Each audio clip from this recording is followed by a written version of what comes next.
Bienvenidos, bienvenidas a la segunda hora del día de hoy. Un viernes fantástico, la verdad inmejorable el que tenemos acá, pero siempre se puede mejorar. Algunas cosas no cambian, algunas siguen mejorando, como Vito Andrada con nosotros, @VitoAndrada, ahí le pueden seguir en cuenta de Instagram, que nos abre su Vitoteca Queer los días viernes. ¿Cómo estás? Aló, ¿cómo va? Muy bien, contento que estés aquí. Ay, bueno. No, por favor, es un placer muy grande, siempre con muy buena data y algo que no dijimos el otro día, que por ahí estaría bueno que lo cuente Vito, que tuvo que ver con lo que ella recomendó sobre la película de Luana.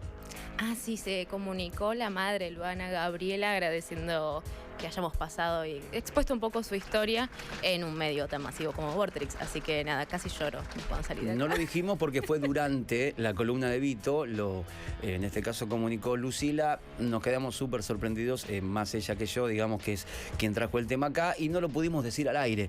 Y después me quedé pensando y digo, una picardía no haberlo dicho, no por golpearse el pecho, sino por ver qué tipo de cosas se van sucediendo y cómo uno se motiva a traer este tipo de contenidos, porque pasan cosas del otro lado. ¿Cómo se habrá enterado? Vaya uno a saber.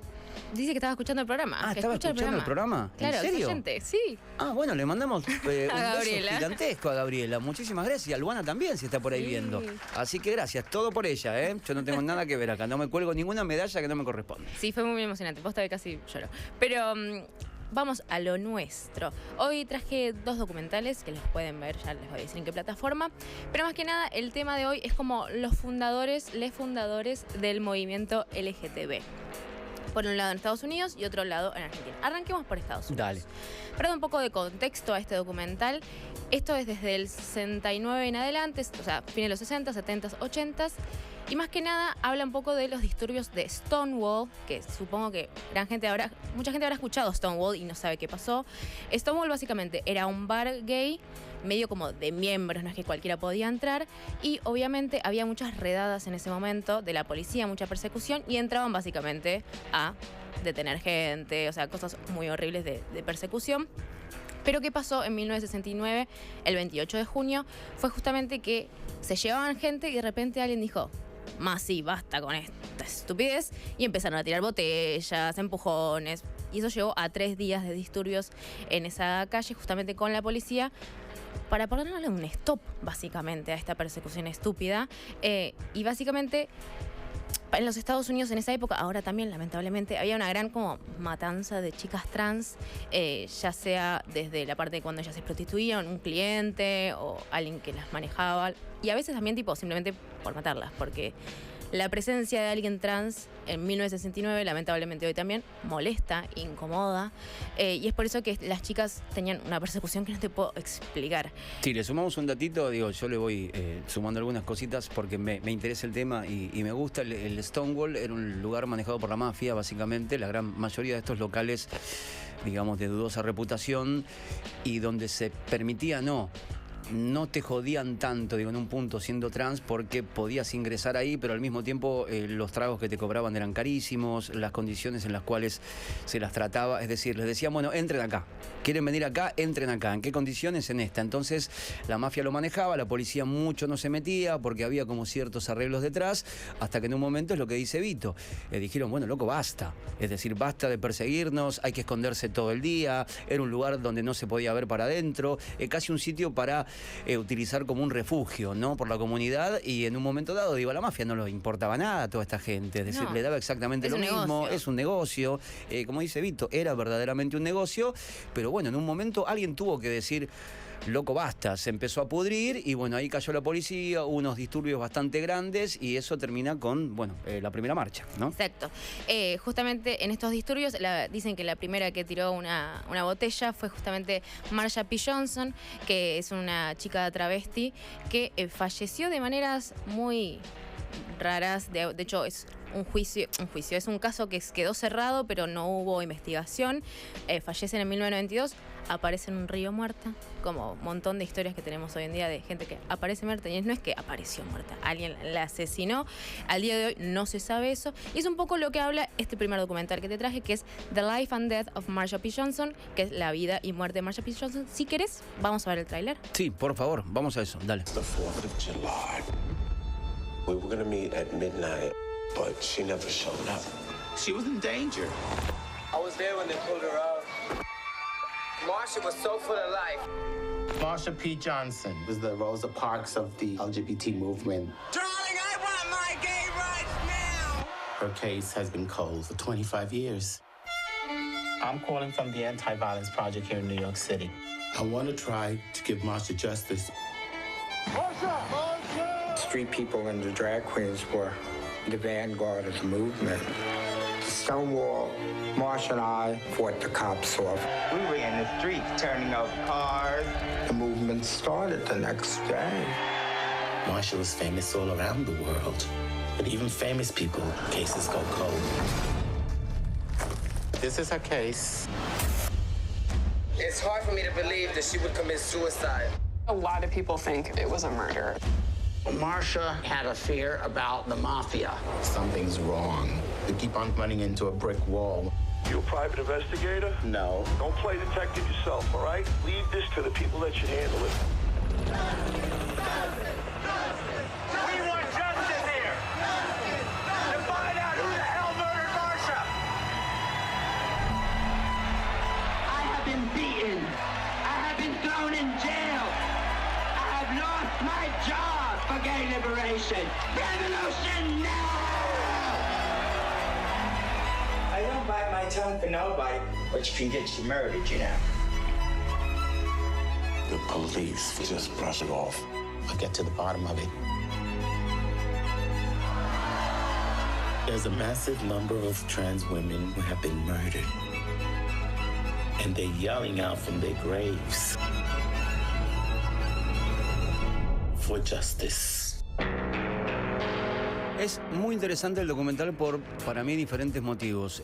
Uno, por la vida y la lucha, de poder vivir como quería y como quería el movimiento de Marsha, por la mirada histórica del momento, finales de la década del 60. Para mí siempre la contextualización cultural, política, social, a mí me sirve un montón, me da un montón de elementos para poder analizar después ciertos hechos o acontecimientos. Te muestra lo que es la partida del movimiento y el colectivo también, ¿no? A partir de este hecho. Y por otro lado, bueno, está el caso sobre la investigación de Marsha, que aparece muerta flotando en el río Hudson, como decía Vito, en 1992. Le firman una causa de suicidio y hay, no una investigación, pero sí un interés por llegar a la verdad a través de todo el documental, pero te muestra una postal de época alucinante y un personaje, muy necesario y muy rico. Yo me quedo con uno de los comentarios, vieron que aparecen de los diferentes medios, el de Rolling Stone, que decía de mirada esencial. Exacto. Es esencial verlo, por lo menos para mí. Está en la plataforma de la N, está muy bien narrado, es muy atractivo y va hacia el pasado, va hacia la, no investigación, pero sí persecución de la verdad del presente, de quienes fueron sus amigas, sus amigos, y entender cómo estaban vulnerables y solos y solas.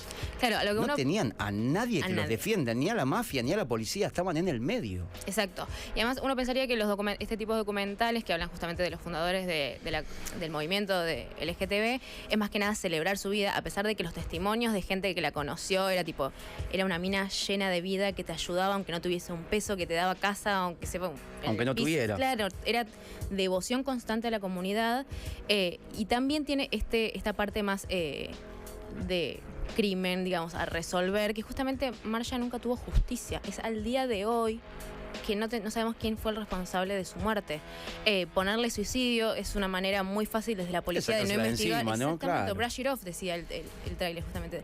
Lo sacaban de encima. ¿Qué le puede importar a una chica trans en 1992? O sea, si ahora cuesta que los medios hablen de desaparición. Le daban la misma importancia que a las prostitutas. Por eso muchos casos de asesinos seriales, es decir, no tenían investigación, porque como eran prostitutas no las investigaban. Claro, es como si no importara la vida, ¿no? Les importaba menos la vida, o más la vida de una mujer blanca de un vecindario clase media, que de una mujer que estaba, o de alguien travestido que estaba vendiendo sexo en la calle, y que por ahí vivía, como en el caso de Marsha, en un hotel, en habitaciones chiquititas. Hay que ponerse en ese lugar. Sos perseguida por todos lados, te cierran las puertas, te cagan a palo, te dan vuelta la cara, no tenés plata, no podés trabajar, vivís casi en un baño. y al mismo tiempo iniciás una lucha para que todo sea mucho más igual. Llega un momento que te da una sensación entre injusticia, impotencia, impunidad, pero bueno, por suerte, digo, existen documentales así para que esto se visibilice y por suerte está Vito que lo trae acá a la mesa también. Sí, y mismo si hoy estamos hablando de Marsha P. Johnson, que es un caso del 92, al día de hoy están pasando cosas en Argentina, digamos, la desaparición de Tehuel es realmente algo que se habló en los medios muy al principio y después se lo dejó ir, digamos, hoy no tiene resolución, no sabemos qué pasó con el cuerpo de Tehuel, es fuertísimo y por eso me parece, y agradezco ya desde este espacio que me dan justamente para poder que la gente sepa que estas cosas siguen pasando, no quedó en una historia, no, para nada, en un gueto en Nueva York, o sea, pasan acá. Para contar un poco más de la vida de Marsha P. Johnson, ella fue una de las activistas más conocidas de todo el movimiento de los 70s, particularmente cofundó con Silvia Rivera, que era otra chica trans, lo que se llamaba The Star, que era Street Transvesti Action Revolutionaries, que es revolucionarias, activistas, transvestidas, callejeras. Esa es básicamente la traducción, donde además de hacer las marchas y todo eso, cuando desaparecía alguien o lo que sea, les daban comida, les trataban de buscar laburo, los ayudaban si tenían problemas justamente en prostituyéndose en la calle, cómo cuidarse, cuáles son las pistas por si hay un cliente malhumorado, digamos, que pueda llegar a ser un peligro para su vida. En ese sentido, daban mucha contención física, monetaria, y eso a veces me parecía loco eso también, como pensar, daba contención desde la nada misma. Desde la nada, no claro. Tienes nada y aún así das y das. De hecho, en 1980 ella empieza a también ser la cara de ACT UP, que es justamente cuando empieza toda la crisis del SIDA. Empieza a poner la cara a ella como diciendo tipo, a mí también me pasa, no solamente es para los chicos homosexuales, es a todas nosotras, y más justamente con el trabajo de la prostitución, obviamente se cruza esa crisis. También en el tráiler se muestra mucho, y también en la peli, justamente la persona que estamos viendo ahí, que es Silvia Rivera, que también es otra activista, que era una activista mucho más, jodida, se le dirían los medios, porque te decía la verdad en la cara y no tenía miedo. Y de hecho, en uno de los clips que estamos viendo justamente, que es una parte del documental, ella en una de las primeras marchas se sube al escenario y le dice: ustedes están dejando a las trans y a las travestis afuera. No es solamente de gays y lesbianas. Claro. Nosotras, cuando una persona gay tiene un problema, está viniendo a nuestra agrupación a consultar lo que sea, pero nosotros estamos dando ese soporte. Ustedes no nos dejen afuera. Y por eso, en un principio, Silvia Rivera medio que la dejaron afuera porque era muy contestataria. Era más combativa, ¿no? Claro, pero era una mina hinchada de pelota, la verdad. Sí. Esa es la realidad. Y de hecho, termina en la calle, ella viviendo durante muchos años al lado del río Hudson, y recién en el 90 y pico empieza a tener un poco de visibilidad. De hecho, le invitan a la marcha del orgullo en Italia, en Francia, como que empieza a decir, bueno, ok, todo lo que sufrí en algún punto le sirvió a gente, y hoy por fin me dan las gracias, digamos que eso es lo que ella estaba buscando, que la respetaran el espacio que ella ya convivía, digamos. Esta peli la pueden ver en la plataforma roja, es una peli que está buenísima. Esto que decías, es un pantallazo revisual de qué eran en los años 70, 80, 90 Nueva York. Y también justamente esta figura de la activista Victoria Cruz, que la podíamos ver en el tráiler, que ella es una mina trans que le pasaron un montón de agresiones violentas y que dice, bueno, antes de jubilarme, quiero, por favor, reabrir el caso de Marsha P. Johnson, y ahí es donde empieza más la parte detectivesca del documental, a tratar de decir, bueno, a ver cuáles son las pistas. Lo que dice gran parte de la conclusión, digamos, de Victoria es que probablemente haya sido la mafia, porque justamente el esposo de Marsha P. el esposo no, con quien convivía, quería sacar a la mafia de todo el negocio de la Marcha del Orgullo y todo eso. Entonces, esa es como la gran pista que tienen, pero al final del docu, Victoria le da las cosas al FBI y dice, yo ya no puedo más. Tipo, nadie me abre una puerta. Claro, sí. Yo hice todo esto y para mí, en algún punto, a pesar de que se lo dio al FBI, es mucho más importante este documental que lo que pueda llegar a ser el FBI hoy en día. Y por eso es tan importante que haya contenidos así. Sí, quizás lo que licuó un poco, en este caso, la posterior investigación, o que no se haya puesto mucho más en el foco, me parece a mí, es que quizás sucedió casi 20 años después de su irrupción en escena. Claro. Yo creo que por ahí, si hubiera sido en el 73, digo, mucho más cercano a la primera marcha, su nombre obviamente estaba mucho más presente, pero al mismo tiempo estaban mucho más escondidos que en los 90. Claro. También, así que es como una balanza, como fue 20 años después de su irrupción, la muerte, en este caso anotada como suicidio. Para mí eso atenuó un poquitito, ¿no? Durante el 69, 70, 72, 73, sí estuvo en el foco porque, bueno, se hace la primera marcha, pasa lo de Stonewall Inn, y ahí por ahí, no sé si se hubiera investigado más, hubiera estado un poco más expuesta a ella, ¿no? Eso me parece que es lo que pasó, pero al mismo tiempo, si no se les da mucha bola ahora, mucho menos en el 92, muchísimo menos en el 70. No, así claro. que la verdad, nos quedaremos con la duda. Pero muy recomendable en serio. Sí, The Life and Death of Marsha P. Johnson está en la plataforma roja.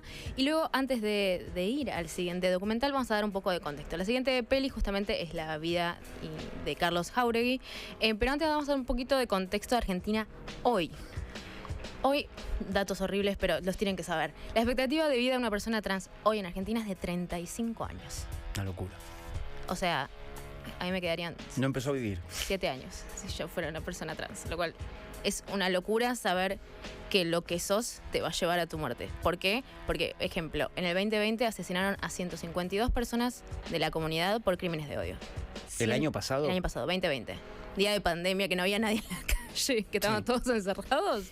Bueno, había gente muy mala en este mundo que decidió terminar con la vida de 152 personas. De hecho, esta semana también hubo un caso de crimen, no crimen de odio, pero sí le rompieron las piernas a un bailarín en el país simplemente porque era gay. O sea, son cosas que todos los días pasan muy lamentablemente. Y a veces en muy pocos casos llegan a ser conocidas. No, ¿sí? por eso. O por vergüenza, o por temor, por miedo, o porque quien debería exponerlo no se interesa en exponerlo. Digo, imagínense la cantidad de casos que no llegan por diferentes motivos. Claro, también, ¿no? Esto es lo que yo estoy contando recién, fue porque pasó esta semana y salió, Claro. pero ¿sabes cuántas debe haber?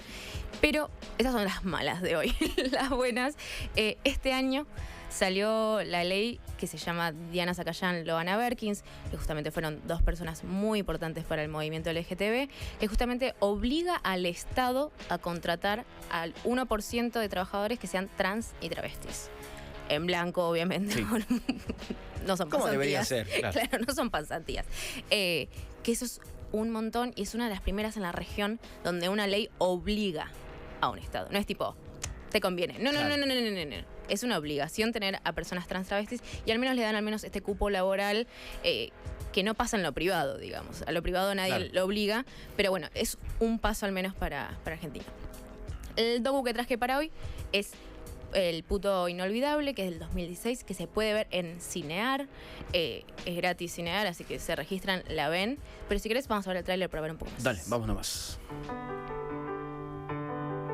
Los homosexuales, desgraciadamente, hemos tenido que vivir ocultándonos a lo largo de la historia. Nunca nos han descubierto, entre comillas, hasta que nosotros no decidimos darnos a conocer, salir al sol y mirar a la luz. Los objetivos eran defender a las personas homosexuales y lesbianas en contra de todo acto de discriminación y de represión.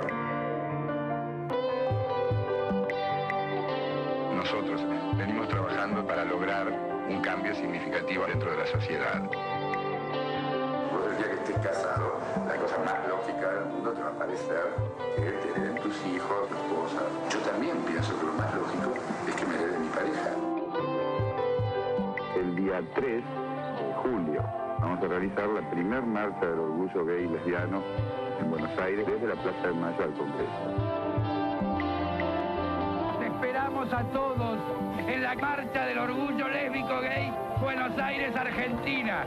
Gays, lesbianas, travestis, transexuales, todos juntos, cada vez reclamando más nuestros derechos hasta hacerlos una realidad.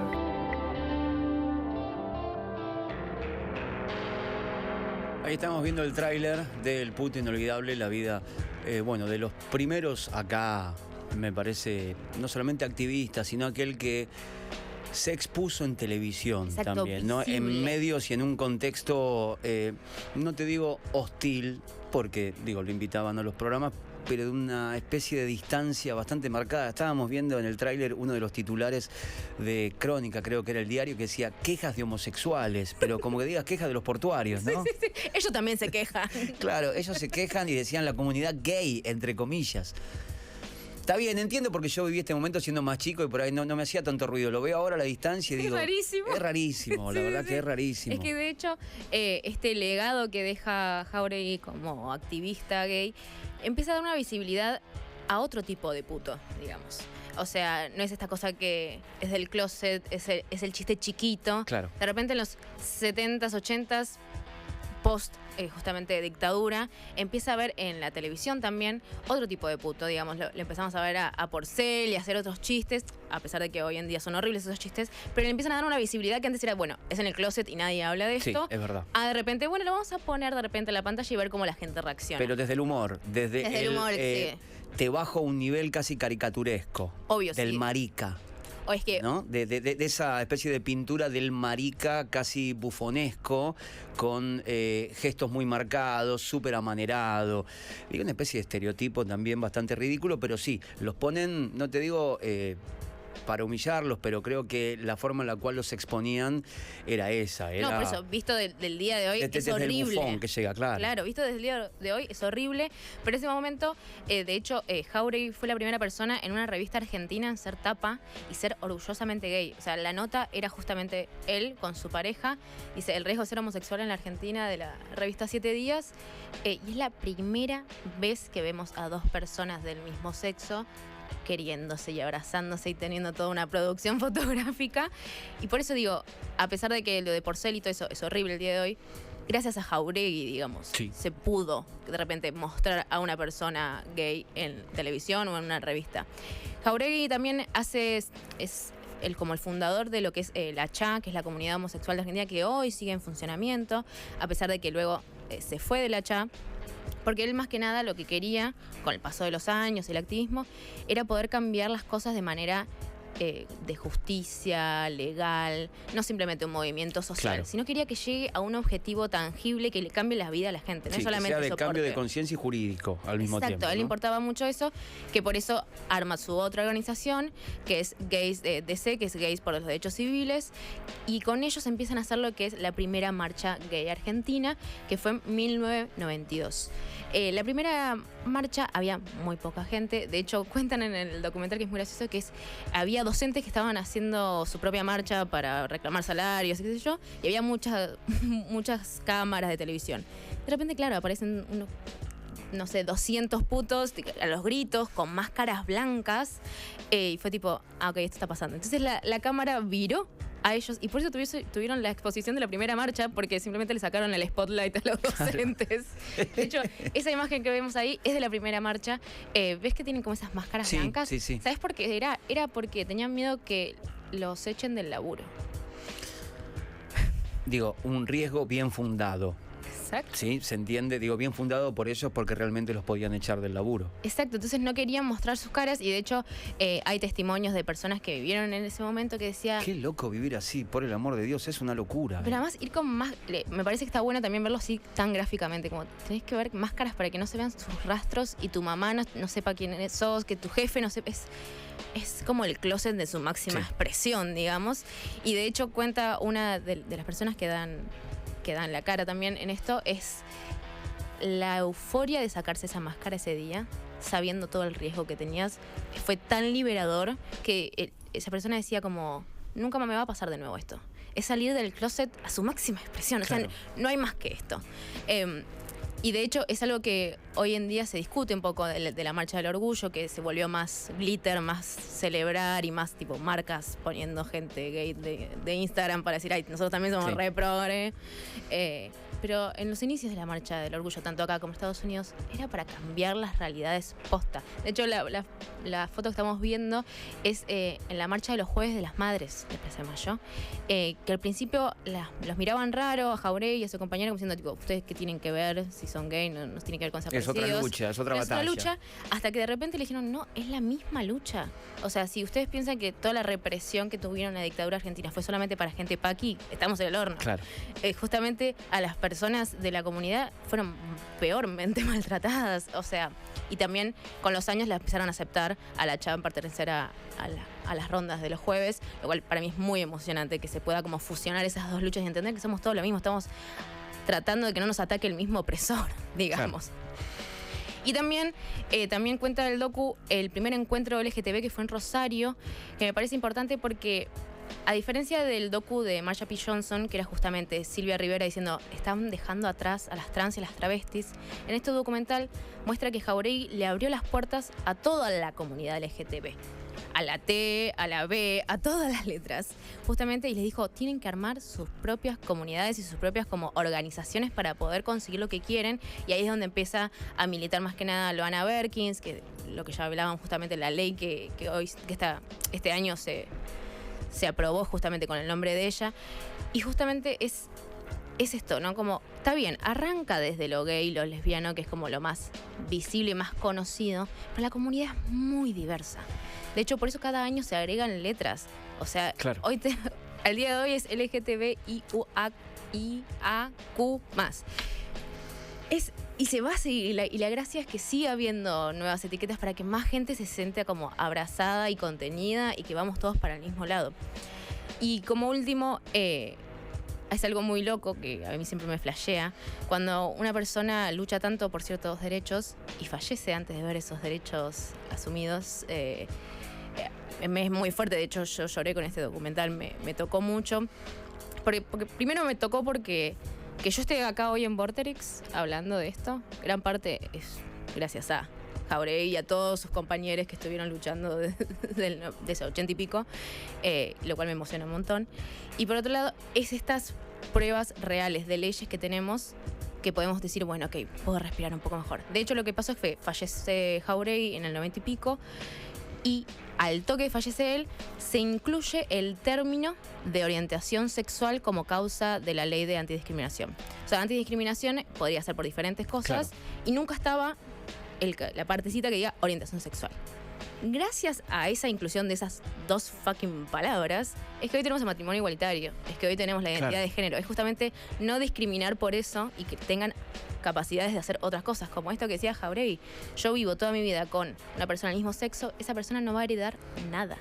De hecho, le pasó que justamente falleció su compañero y la familia de su compañero le dijo, bueno, agarrad la valija y andate porque esta no es tu casa. Y es tipo, pero viví 30 años, claro, con él. ¿Cómo? O sea, siento que hoy se dice, bueno, tiene matrimonio igualitario, no jodan. No, pero el matrimonio igualitario también era re importante. Es justamente que te validen que compartiste la vida con alguien. Que vos no te cierres, otro tema. Pero quiero tener los mismos derechos que alguien que se casa y hereda cuando alguien fallece. Entre muchísimas otras cosas. Esta docu lo pueden ver en Cinear. Es re fácil de ver, les recomiendo mucho. Y posta que te da otra visión, te da un pantallazo de entender que nosotros estemos acá ocupando espacios mainstream es gracias a ellos.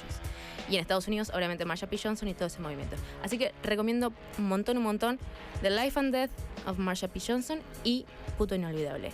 Por favor, vean la posta, que no es un bajón, al contrario, yo lloré como de la alegría, no fue tipo tristona. Y las partes tristonas también hay que bancarse, pues son parte de la historia de la comunidad. Son parte de la historia, lamentablemente. Sí. Así que esos son los dos docus que te dejo hoy. Yo creo que el de Puto Inolvidable te va a re gustar. Si te gustó el de Marsha P. Johnson, sí, me gustó mucho. Bueno, tengo tarea para el fin de semana. Exacto. Entonces, y ustedes también. La primera la dijo Vito, está dentro de la plataforma de la N, y la segunda ahí se meten en Cinear, se registran y pueden ver un montón de otras cosas también. Sí, hay un montón de cosas. Si es que tienen alguna duda sobre eso. Gracias, Vito, un placer. Por favor, @Vito Andrada, ahí la pueden seguir hoy abriendo como todos los viernes su Vitoteca Queer.